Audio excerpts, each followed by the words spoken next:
Bismillah. Waalaikumsalam warahmatullahi wabarakatuh. Ustaz, mohon pencerahannya. Ini sudah cerah situasi, sudah bagus. Mengenai peringatan Maulid Nabi Muhammad SAW, apa hukumnya? Dan bagaimana kalau umat Islam memperingatinya? Terima kasih atas pencerahannya. Waalaikumsalam warahmatullahi wabarakatuh. Baik, saya ingin kita paham dulu akar persoalannya.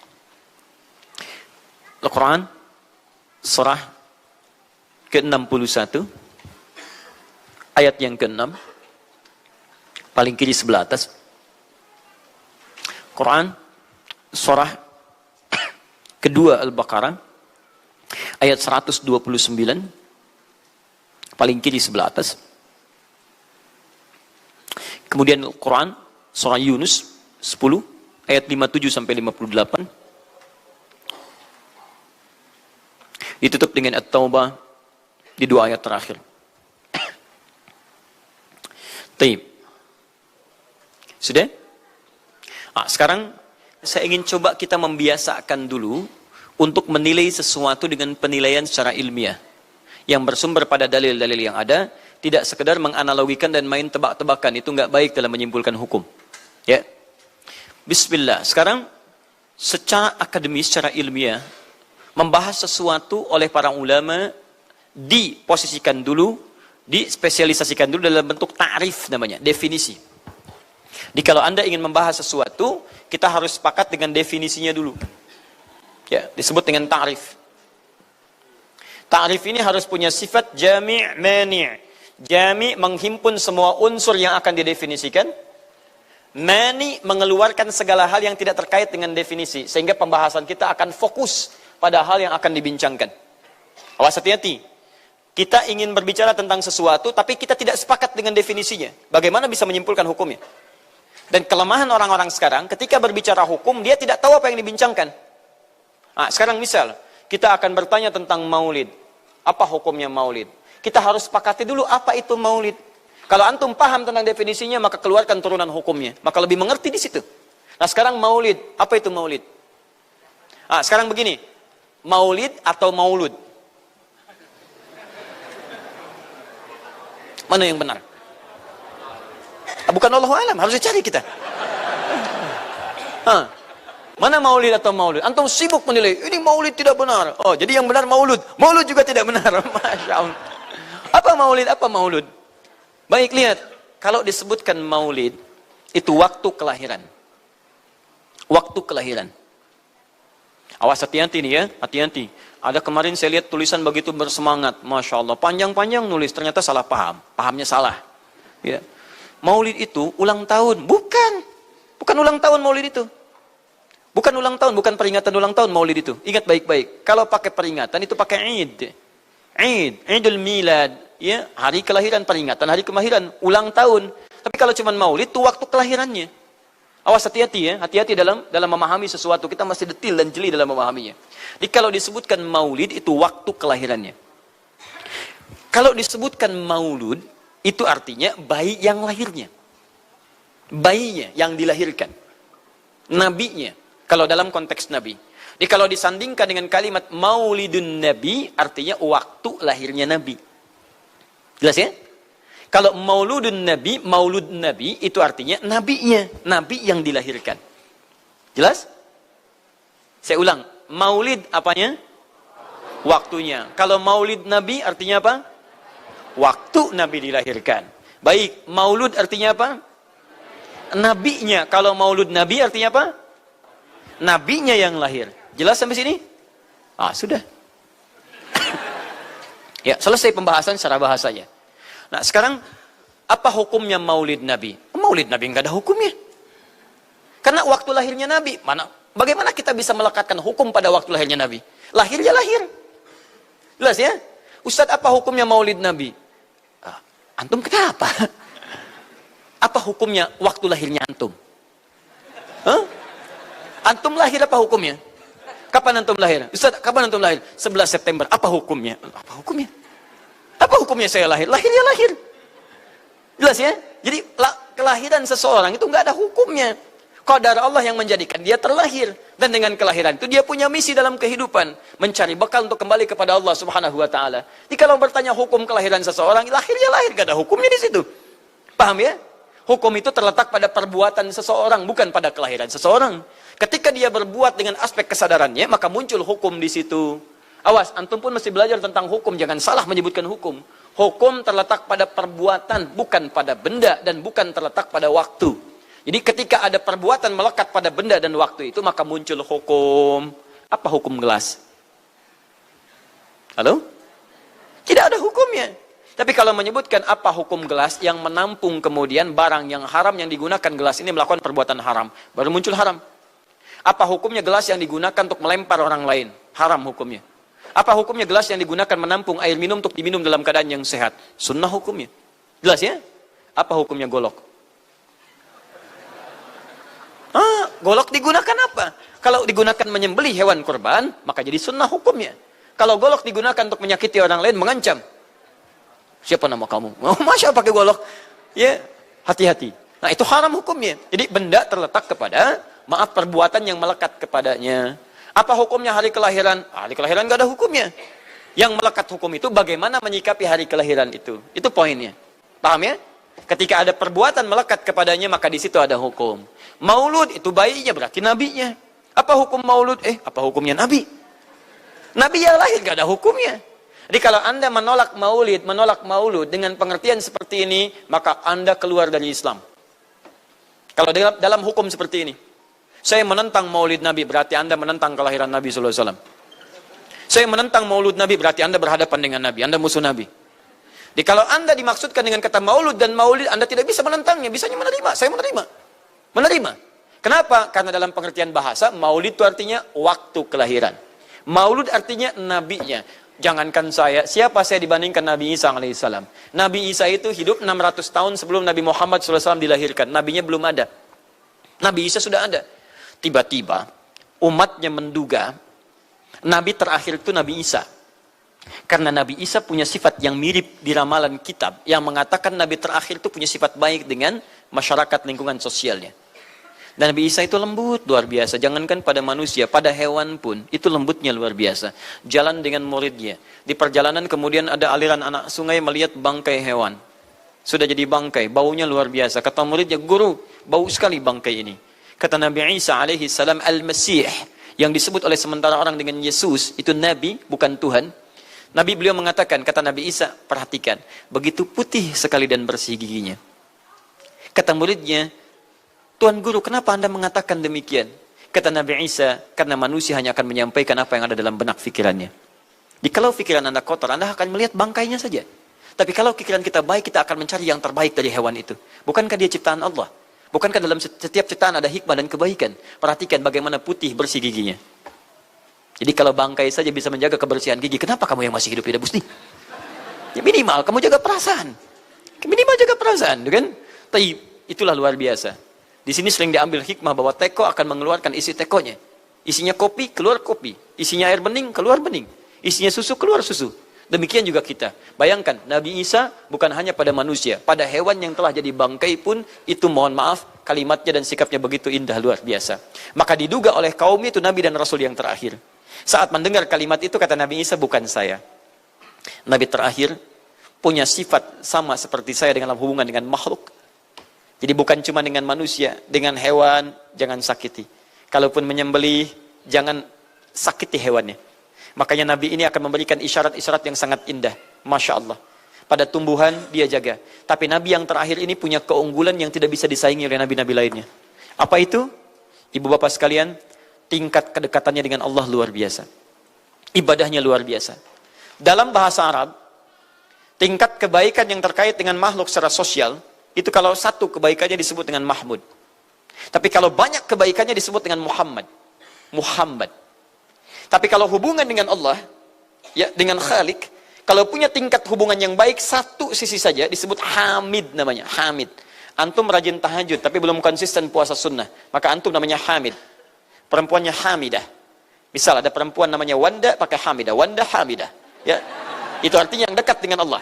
Jadi kalau ada yang namanya Wanda Hamidah, jauh dari Allah, ya, kemudian pendapatnya menyimpang dari ketentuan Allah, mesti diingatkan. Anda Hamidah, Anda dekat dengan Allah, maka tidak layak mengeluarkan statement yang tidak sesuai dengan hukum-hukum Allah Subhanahu wa taala. Ya, Hamid. Awas, Hamid, nama Anda Hamid. Misal namanya Fahmi, Masya Allah. Hamid Fahmi Zarkashi, Masya Allah. Itu artinya hubungan dekat dengan Allah Subhanahu wa taala.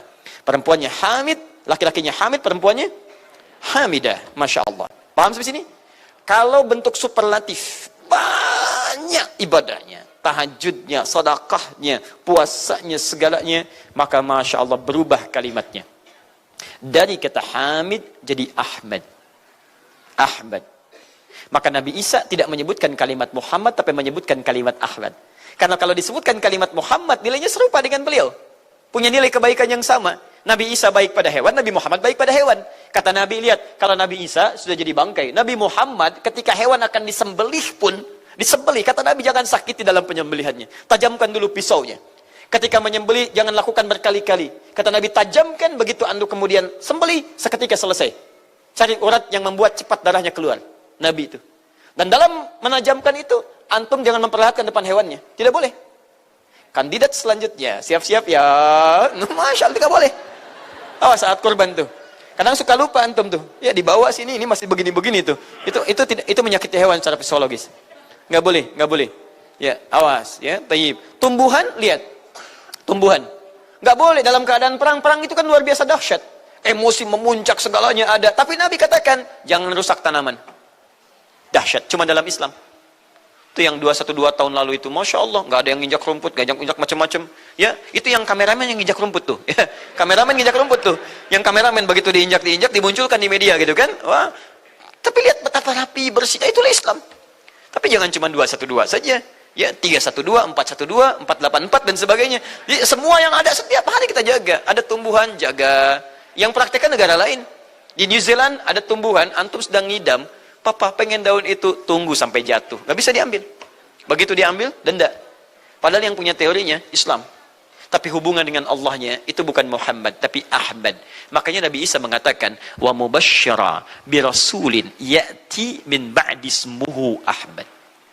Saya kasih kabar gembira. Rasul terakhir bukan saya. Tapi seseorang yang nilai ibadahnya lebih daripada saya. Jaminan surganya sudah ada. Bahkan turun surah kepadanya. Inna a'tainakal kautsar. Dirinya dijaga dari kesalahan, maksum. Sifatnya luar biasa baik. Tapi itu tidak menghentikan dia untuk mendekat kepada Allah dengan sifat yang luar biasa. Kata Sayyidah Aisyah di Al-Bukhari, nomor hadis 2010 sampai 2012. Ya Rasulullah, alam takun ma'suban. Alam takun madmunan. Lima hakadha. Kenapa sampai bengkak-bengkak begini Anda tahajud? Bukankah Anda dijamin masuk surga? Dijaga dari kesalahan. Apa kata Nabi? Afala akunu abdan syakura. Apa aku nggak boleh jadi hamba yang bersyukur kepada nikmatnya Allah Subhanahu wa taala. Tahajudnya sampai bengkak. Nabi, Rasul, ahli surga, dijaga dari kesalahan, tidak ada hisabnya, masih mau tahajud sampai bengkak kakinya. Ditanya oleh istrinya, kenapa sampai begini? Kata beliau, ringan saja. Nggak boleh aku bersyukur. Masya Allah, ada orang Nabi bukan, Rasul bukan. Surga belum ada jaminan, amal berantakan, hisab menegangkan. Masya Allah, bangun mata bengkak. Kaki biasa. Tahajud tidak, subuh lewat. Ini Masya Allah. Cita-cita surga Firdaus. Luar biasa. Makanya Nabi Isa mengatakan Ahmad bukan Muhammad. Dan ini bukan isyarat Nabi baru. Karena nama yang melekat pada Nabi terakhir semuanya sifat. Bukan nama zat. Ini bukan melegalkan ada seorang bernama Nabi baru datang kemudian namanya Ahmad. Bukan. Kata Nabi, saya Nabi terakhir. La Nabi ya ba'di, nggak ada Nabi setelah saya. Jadi nggak ada istilah Ahmadi. Pengikut Ahmad nggak ada. Ya, dalam arti pengikut Nabi Muhammad sallallahu alaihi wasallam. Yang jadi clue persoalan kita terkait dengan pertanyaan ini, Anda bisa bayangkan, Nabi Isa 600 tahun sebelum lahirnya Nabi Muhammad sallallahu alaihi wasallam. Perhatikan, ikutan bahagia dengan kelahiran Nabi, sampai kebahagiaannya diungkapkan pada umatnya. Saya kasih kabar gembira ya, nggak mungkin orang kasih kabar gembira perasaannya sedih. Kenapa saya kasih kabar gembira? Nggak ada. Kasih kabar gembira itu dalam keadaan bahagia hatinya. Kalaupun menangis, tangisan kebahagiaan.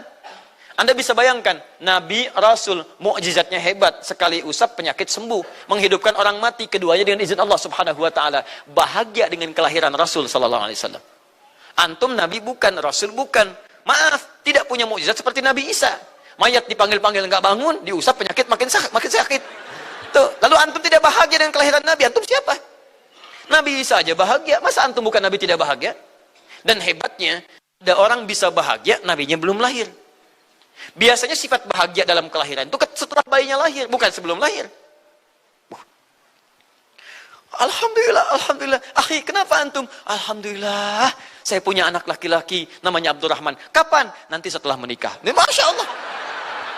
Nikah aja belum, kenapa bisa memberikan kabar gembira? Antum kenapa, akhi?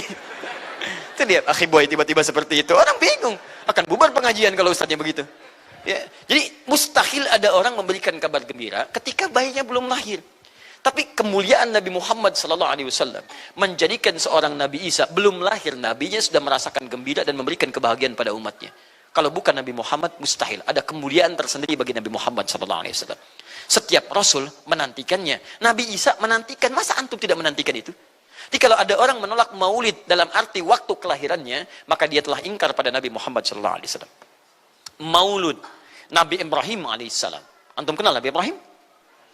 Masya Allah. Luar biasa. Alhamdulillah. Nabi Ibrahim, Nabi Ismail alaihissalam, keduanya meninggikan bangunan Ka'bah. Setelah selesai bangunan Ka'bah ditinggikan, keduanya berdoa di samping Ka'bah. Apa doanya? Doa maulud. Lahirnya, bayinya. Nabi terakhir yang lahir di samping Ka'bah, yang ditinggikan oleh keduanya. Ya. Wa idh yarfa'u Ibrahimul qawa'ida minal baiti wa Ismail, ayat 127-nya. Setelah selesai meninggikan bangunan pondasi Ka'bah ini, keduanya berdoa di samping Ka'bah. Di antara doanya ayat 129-nya. Rabbana wab'ath fihim rasulan minhum yatlu 'alaihim ayatika wa yu'allimuhumul kitab wal hikmah wa yuzakkihim innaka antal azizul hakim. Ya Allah, mohon utus seorang rasul dari kalangan mereka di tempat ini yang lahir di sekitaran ini. Jadi ada rasul yang lahir di dekat sekitaran Ka'bah. Hasil penelitian, tidak ada rasul satupun yang lahir di dekat Ka'bah kecuali Nabi Muhammad SAW. Ya, silahkan cek. Kami baru kembali dari sana dan sampai sekarang tempat dilahirkannya masih ada dan disamarkan dalam bentuk museum. Ya, di bawahnya ada perpustakaan Al-Maktabah Qadimah. Di kalau antum dari Zamzam di sini, ini As-Saffah. Ya, nyebrang sedikit ini Istana Raja, dalam jarak cuma 15 meter ke sini kurang lebih. Lurus ke sini, kemudian belok langsung ke sebelah kanan. Di sini ada jembatan ke atas, ke lantai yang ketiga, ya, naik ke sini. Kemudian di sini antum langsung belok ke pintu sini. Ini ada Babul Ajjad, bab yang ke pintu ke-25. Ini bab Ismail, pintu ke-26. Antum lurus saja ke sini, jangan belok sini, jangan belok sini. Di sini kemudian ada gate lurus King Abdul Aziz, yang pertama di sini. Ya, antum belok kanan sini, lurus sekitar 30 meter dari sini, sebelah kanan ada pos satpam. Di atas pos satpam ada kamera CCTV 1. Dari sini antum jalan sampai ujung, di ujung sini, dari sini ke sini ada 35 kipas di atas. Pas di ujung sini. Kemudian ambil lurus ke sini, di sini ada bab Ali, ini masih dibuka, babus salam ini ditutup, di sini sebelumnya babun Nabi. Kemudian ambil tarik garis lurus dari babus salam ke sini, dari jarak sini ujung ke sini, ya ada sekitar 200 meter. Ke ujung sinilah, di sini ada bangunan warna krem di sini. Di sampingnya ada tempat ngambil air Zam-Zam dengan menggunakan keran. Jadi kalau punya jerigen, ingin ngambil banyak, jangan nyusahin orang ngambil di, misalnya di termos-termos yang besar itu. Ngambil dari sini, itu ada keran langsung dan gratis di situ. Ya, beli kompannya sekitar 5 real, antum ambil dari situ, masukkan airnya, bisa bawa ke hotel. Isi kapan bolak-balik di sini. Sampingnya persis, ini tempat Nabi dilahirkan. Ini maulud Nabi, bayinya lahir di sini. Ya, bayinya lahir di sini. Cuman disamarkan oleh pemerintah kerajaan Arab Saudi supaya tidak dikultuskan tempat ini. Karena begitu pernah ada yang tahu ini, banyak salah ibadah. Kan Ka'bahnya di sini, sholatnya ngadep ke sini. Betul Pak, Bu, pernah terjadi. Makanya kalau antum lihat, dari ujung saya sudah kelihatan. Dari ujung sudah ada di sini warna biru. Ya, ada tulisan di situ, ada gambar dicoret. Ada gambar orang sedang rukuk ke situ. Ada sorban dan sebagainya. Ada tulisan di situ, jangan beribadah menghadap ke sini. Karena ini bukan kiblat, haram hukumnya. Dan ditulis dengan menggunakan bahasa Arab, bahasa Inggris, bahasa Urdu, plus bahasa Indonesia. Artinya ada orang Indonesia juga yang salah ke sini. Ya. Kalau tidak mustahil ditulis pakai bahasa Indonesia. Nggak ada tulisan bahasa Cina, bahasa Jepang dan yang lainnya. Ya. Nah, jadi ini kemudian dicoret, tapi tidak mencoret tentang situs pernah lahir di sini Nabi Muhammad SAW. Jadi artinya doa dua Nabi tadi dikabulkan oleh Allah Subhanahu Wa Taala. Nabi Ibrahim, Nabi Ismail. Dan tahukah Anda, keduanya berdoa jauh sebelum kedatangan Nabi Isa.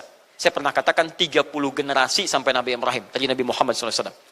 Muhammad SAW bin Abdullah, bin Abdul Muttalib, bin Hashim, bin Abdul Manaf, bin Qusay, bin Murrah, bin Kilab, bin Ka'ab, bin Ghalib, bin Fihir, bin Malik, bin Nadar, bin Kinana, bin Khuzaimah, bin Mudrikah, bin Ilyas alaihissalam, bin Nizar, bin Mudar, bin Ma'ad, bin Adnan, bin Adi, bin Adri, bin Muqawwam, bin Nahur, bin Tarif, bin Ya'ruf, bin Yasjub, bin Nabit, bin Ismail alaihissalam, bin Ibrahim alaihissalam. 30 generasi. Ulangi Mas Boy. 30 generasi.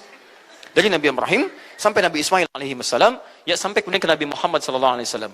Anda bisa bayangkan enggak? 2 orang nabi, 2 orang rasul. Gelar yang pertama Ibrahim alaihissalam Khalilullah, yang paling dekat dengan Allah. Jaminan surganya ada. Nabi Ismail disebut dengan gulamun halim oleh Al-Quran, yang paling perasa, yang paling dekat dengan Allah subhanahu wa ta'ala. 2 orang nabi, paling dekat dengan Allah, disayang Allah, dijamin masuk surga. Inspirasi kisahnya sampai kita ke sekarang, mendoakan kepada Allah tentang maulud Nabi. Sehingga lahirnya Nabi Muhammad SAW 30 generasi setelahnya. Antum, Nabi bukan, Rasul bukan, tidak sedekat keduanya dengan Allah, jaminan surga nggak ada, hisab menegangkan, amalan berantakan. Kisah hidup antum belum tentu jadi inspirasi di masa depan. Sekarang pun tidak. Tiba-tiba antum menolak maulud, antum siapa? Kalau antum menolak maulud, berarti antum menolak Nabi SAW. Dalam pengertian baiknya. Jelas ya? Jadi kalau kemudian ada disebutkan maulid dan maulud, itu artinya maulid waktu kelahiran, maulud bayi yang dilahirkan. Sekarang, bagaimana menyikapi maulid dan maulud itu? Saya tahu nabinya dilahirkan, nabinya sudah ada. Jelas ya? Maka kemudian saya pun tahu waktu kelahirannya. Bagaimana kemudian menyikapi itu semua? Maka Masya Allah, Quran surah ke-11 tadi, 10 tadi, Yunus, ayat 57 sampai 58. Kalau sampai kemudian ke 58-nya, falyafrahu. Gembira antum. Gembira, bahagia, silahkan. Ya, maksud tidak gembira, Nabi Isa gembira, kita tidak gembira. Ya, Nabi Ibrahim gembira, kita tidak gembira. Nabi yang tidak melihatnya, gembira. Masa kita yang mendapatkan bagian Nabi tidak gembira? Jelas ya? Nabi yang mengharapkan hadir saat kedatangannya, gembira. Kita yang mendapatkan kedatangan beliau walaupun tak mampu melihatnya, dan kita menjadi umatnya, masa tidak gembira? Umat dulu bukan bagian umat Nabi Muhammad, karena Nabi Muhammad tidak hadir di zamannya. Gembira dengan berita kedatangan Nabi Muhammad, padahal nabinya belum datang. Masa kita yang jadi umatnya, yang nabinya telah kemudian kita dapati walaupun tidak melihatnya, masa kita tidak ikutan gembira? Maka pertama kita mesti gembira. Maka yang kedua, bagaimana mengekspresikan kegembiraan itu? Maka contoh-contoh dari Nabi SAW, bagaimana mengekspresikan kegembiraan dengan Nabi SAW itu, pertama Nabi sendiri menyikapi hari kelahirannya dengan berpuasa. Di hari Senin. Jelas ya? Ini bagi Nabi sendiri pribadinya. Nanti jadi hukum untuk kita. Maaf, saya akan tafsirkan lebih luas karena ini jadi hukum-hukum turunan. Ketika Nabi puasa di hari Senin ditanya, ya Rasulullah kenapa engkau puasa? Kata Nabi, dzaka yauma wulidtu. Bima makna? Ini adalah hari aku dilahirkan. Hari aku dilahirkan. Jadi ini hukum kelahiran. Kalau antum misalnya masuk pada hari dilahirkan, boleh antum ikuti sunnah Nabi SAW. Apa sunnahnya? Puasa. Puasa. Kenapa puasa? Nabi SAW mencontohkan puasa. Hari Senin beliau puasa. Ketika antum puasa Senin, bukan cuma puasa sunnah, tapi ada nilai di situ. Nah, kalau hari lahirnya antum bertepatan dengan hari yang tidak diperkenankan puasa, seperti Jumat misalnya, hari kita bahagia, maka kata para ulama, ambil hikmah dari nilai puasa itu. Puasa itu kan 2 hikmahnya. 1, meningkatkan ibadah yang baik. 2, mencegah maksiat. Silahkan cek. Bukankah saat puasa ibadah antum meningkat? Silahkan cek. Saat puasa. Jangankan yang fardu, yang sunnah dikejar kan? Jangankan Quran yang dibaca, Al-Quran dibolak-balik. Maksiat ditekan. Tidak ada orang puasa maksiat. Tidak ada. Ya, bahkan pelaku maksiat pun saat puasa, libur maksiatnya. Minimal takut batal puasanya. Jangankan maksiat, maaf, mencela orang pun dia tahan, berdusta dia tahan. Jam 5 bu, tinggal 1 jam mau buka, dicela orang habis-habisan. Oh, nggak balas dia. Kenapa nggak balas? Kan biasanya antum keras. Habis maghrib, habis maghrib, luar biasa. Habis maghrib tuh, begitu maghrib lupa, habis maghrib lupa. Ya, kenapa? Dia jaga. Jadi hikmah orang puasa itu kalau sudah puasa, ibadahnya meningkat, maksiatnya hilang. Jadi kalau antum ikut rajin puasa, ibadah tidak meningkat, maksiatnya tetap ada. Ada yang salah dengan puasa antum. Makanya ketika datang hari kelahiran, sebetulnya yang paling tepat, kalau antum bertepatan dengan waktu-waktu sunnah puasa, antum puasa. Senin, antum puasa. Tapi kalau tidak bertepatan dengan waktu itu, hikmah puasa yang antum ambil. Antum koreksi diri sampai dengan hari kelahiran itu, berapa banyak ibadah sudah antum kumpulkan, berapa maksiat antum harus tangisi. Itu hikmah terbesarnya. Bukan rame-rame. Tiup lilinnya. Masya Allah, lilin ditiup, maksiat terus muncul. Apa faedahnya? Kasihan lilin tuh, udah dibakar, ditiup, dengan antum yang salah. Paham ya, teman-teman sekalian? Nah, sekarang bagaimana para sahabat menyikapi kelahiran Nabi sallallahu alaihi wasallam, kedatangan Nabi sallallahu alaihi wasallam, dan menyikapi keberadaan Nabi sallallahu alaihi wasallam. Bukan cuma lahirnya, tapi setiap kedatangannya. Nabi datang dari Madinah, dari Mekah ke Madinah disambut oleh para sahabat yang ada di sana. Nabi datang dengan perang Tabuk, dari perang Tabuk disambut oleh para sahabat di sana. Tala al-badru alaina min thaniyatil wada'i, wajaba syukru alaina madalillahi da'i. Masya Allah, disambut dengan madid. Bukti kesenangan mereka kepada Nabi sallallahu alaihi wasallam. Ada yang memuji Nabi sallallahu alaihi wasallam seperti Hasan bin Thabit, buat puisi-puisi memuji Nabi. Seperti Zuhair bin Abi Salma, tadinya musuh Nabi, begitu masuk Islam memuji Nabi sallallahu alaihi wasallam. Ada yang lagi kemudian menghormati Nabi dengan kedatangannya, dengan mengikuti Nabi kemanapun. Nabi mencontohkan, amalkan. Nabi mengajarkan, ikuti. Masya Allah. Begitu Nabi meninggal, diabadikanlah kemudian nilai-nilai penghormatan itu. Ada yang menulis sejarah tentang Nabi. Ada yang menulis pujian kepada Nabi dalam bentuk sholawat. Ada yang menulis tentang amalan-amalan Nabi. Ada yang menulis tentang pengajaran-pengajaran Nabi. Dikumpulkan dan sampailah itu kemudian kepada kita semuanya. Dan itulah cara terbaik menyikapi tentang maulud dan maulid. Apa cara terbaiknya? Keluarkan ayat-ayat Qur'annya. 1. Quran surah ke-33 ayat 21-nya. Laqad kana lakum fi Rasulillahi uswatun hasanah. Sungguh ada pada diri Nabi sallallahu alaihi wasallam suri teladan terbaik untuk kita. Maka jika antum misalnya hadir momentum kelahiran Nabi sallallahu alaihi wasallam, maaf, biasanya kalau ada momentum-momentum tertentu orang bersemangat untuk mengingatnya. Silahkan cek. Hari pahlawan, ingat para pahlawan. Hari pahlawan berakhir, tidak ingat lagi. Hari kemerdekaan, ingat sampai pinang dipanjat-panjat. Ya, begitu dipanjat, kenapa panjat pinang? Masya Allah, menghormati pahlawan. Hari pahlawan sampai naik panjat pinang. Luar biasa. Ada yang tarik tambang, ya, menghadirkan energi para pahlawan. Antum bisa bayangkan, momentumnya ada, begitu hilang itu semua, tiba-tiba hilang lagi kemudian ingatan kita. Artinya, selalu ada momentum untuk mengajak kita mengingat sesuatu. Begitu Ramadan, ingat lagi amalan. Hilang Ramadan, hilang lagi kemudian amalan. Nah, jadi apa yang terbaik dihadirkan? Ketika ada momentum itu, maka para ulama kemudian mencoba untuk menampilkan nilai-nilai tadi untuk mengembalikan kita pada tuntunan Nabi sallallahu alaihi wasallam. Maka ditulislah kemudian sirah-sirah Nabi, disampaikan untuk mengenalkan Nabi Muhammad sallallahu alaihi wasallam. Mumpung mereka ingat, disampaikanlah pengajaran-pengajaran tentang Nabi.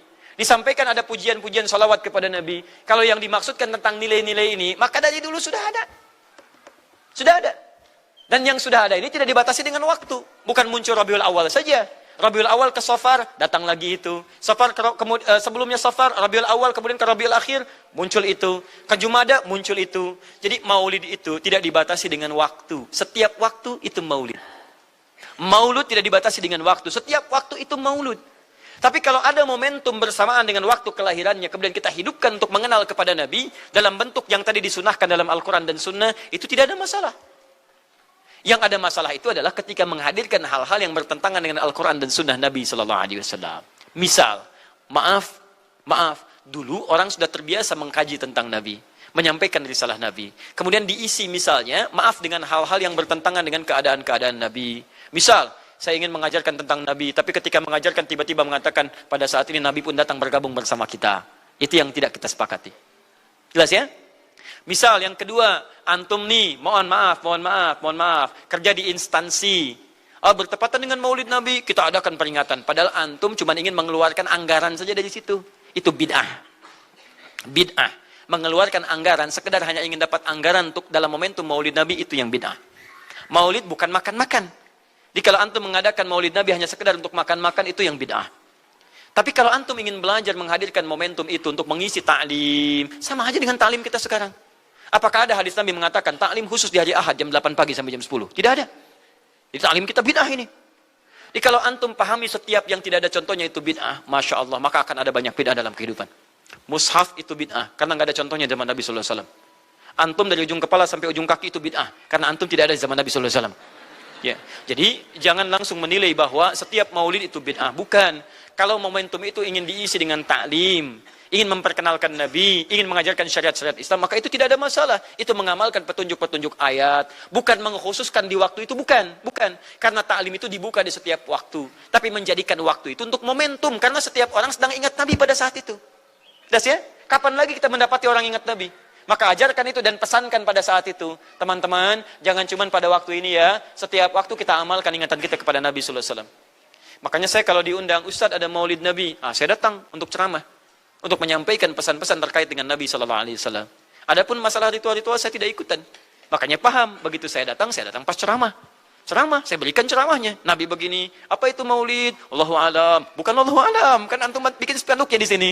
Apa itu maulud? Maulud. Bukan maulud. Maulud itu begini, maulid itu begini. Ketika kita terangkan, kita sampaikan, Masya Allah. Antum tahu apa yang terjadi? Mereka mulai sholat dengan baik, masjidnya mulai ramai. Besoknya tidak ada ramai-ramai lagi. Begitu ada maulid, ceramah lagi. Ternyata ceramahnya nggak sampai maulid lagi. Besoknya ceramah lagi. Ahadnya ada waktu taklim. Dan itulah cara terbaik untuk memberikan penjelasan kepada masyarakat untuk mencintai Rasulullah Sallallahu Alaihi Wasallam. Paham ya? Jangan seketika, oh ini maulid bid'ah. Masya Allah, antum tuh bid'ah dari kepala sampai kaki. Ya. Saya luar biasa kesal. Kadang ada orang bikin perbandingan begini. Maulid Nabi, maulid. Zaman Nabi tidak ada coret. Zaman sahabat tidak ada coret. Zaman tabi'in tidak ada coret. Zaman ini ada. Oh, lalu diserupakan lah yang ikut-ikut ke sini. Antum kalau mengamalkan hukum seperti ini fatal. Zakat pakai beras. Zaman Nabi coret. Zaman sahabat coret. Ya, zaman tabi'in coret. Zaman ulama coret. Zaman antum ada bid'ah antum. Cara menyimpulkan hukum bukan seperti ini. Lihat turunannya, lihat dalilnya, lihat pemahamannya, lihat turunan-turunan fikihnya.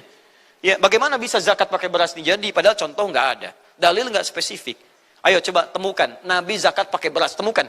Kalau antum menemukan, Masya Allah, saya bermohon kepada Allah supaya Allah mempercepat hajinya antum dan masuk surga tanpa hisab. Tiap hari saya doakan. Tidak cukup dengan amin, cari dulu. Cari di setiap hadis Nabi zakat pakai beras. Saya sampaikan pada antum, sampai kiamat kurang 2 hari, antum nggak akan temukan. Sehari lagi buat sadar, ngapain nyari? Ya. Karena Nabi tidak pernah bersentuhan dengan beras. Silakan cari di kitab hadis palsu pun, sepalsu-palsunya nggak akan ditemukan. Capek pemalsu hadis mengarang hadis palsu tentang itu. Nggak akan didengar, nggak akan dilihat. Kenapa? Karena tidak ada. Ya, kata Muawiyah, hadza irqun, itu makanan pokok. Nabi zakat pakai kurma, pakai gandum. Ya, lihat, karena itu makanan pokoknya. Makanya setiap makanan pokok yang digunakan, kata para ulama, mendekati kaidah usul fikihnya. Lihat, kaidah usul fikih diambil di sini.